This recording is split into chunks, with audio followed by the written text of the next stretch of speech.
నరాలకు బలం ప్లస్ ఒత్తిడికి చెక్. గాఢ నిద్ర. ప్రతిరోజు ధ్యానం చేయడం వల్ల ఏమవుతుందో తెలుసా?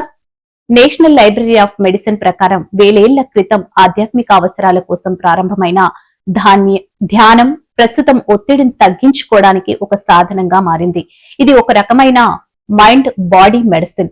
ధ్యానం చేస్తున్నప్పుడు మీ మనసులోని అనవసర ఆలోచనల్ని పక్కన పెట్టి ఏదైనా ఒక అంశంపై దృష్టి పెడతారు. దీనివల్ల శారీరక మానసిక ఆరోగ్యం మెరుగుపడుతుంది.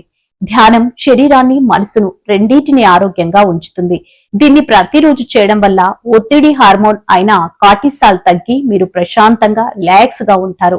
రోజువారీ ధ్యానం హృదయ స్పందన రేటును మెరుగుపరుస్తుంది, రక్తపోటును సాధారణ స్థితికి తెస్తుంది. ధ్యానం మెదడు పనితీరును మెరుగుపరుస్తుంది. రోజు కొద్ది నిమిషాలు ధ్యానం చేయడం వల్ల మీ మనసు ప్రశాంతంగా మారుతుంది.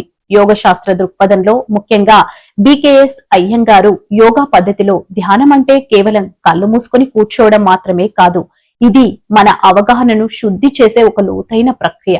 ప్రతిరోజు ధ్యానం చేయడం వల్ల మన శరీరం, మనసు, ప్రాణశక్తిలో కలిగే మార్పులేంటో mister Sharat Arora, chief yoga meditation expert, Himachal Pradesh లోని హిమాలయన్ అయ్యంగార్ యోగా సెంటర్ ధర్మశాలలో వివరించారు. నాడీ వ్యవస్థపై ప్రభావం. ఆధునిక కాలంలో మనం ఎప్పుడూ ఒత్తిడి, ఆందోళన, అనవసరపు ఆలోచనలతో సతమతమవుతుంటాం.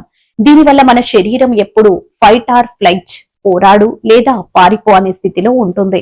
మార్పు ధ్యానం ఈ చక్రం నుంచి మనల్ని బయటకు తెస్తుంది. అయ్యంగారి యోగాలో ఆసనాలు, ప్రాణాయామం ద్వారా నాడీ వ్యవస్థను శాంతింపజేస్తారు.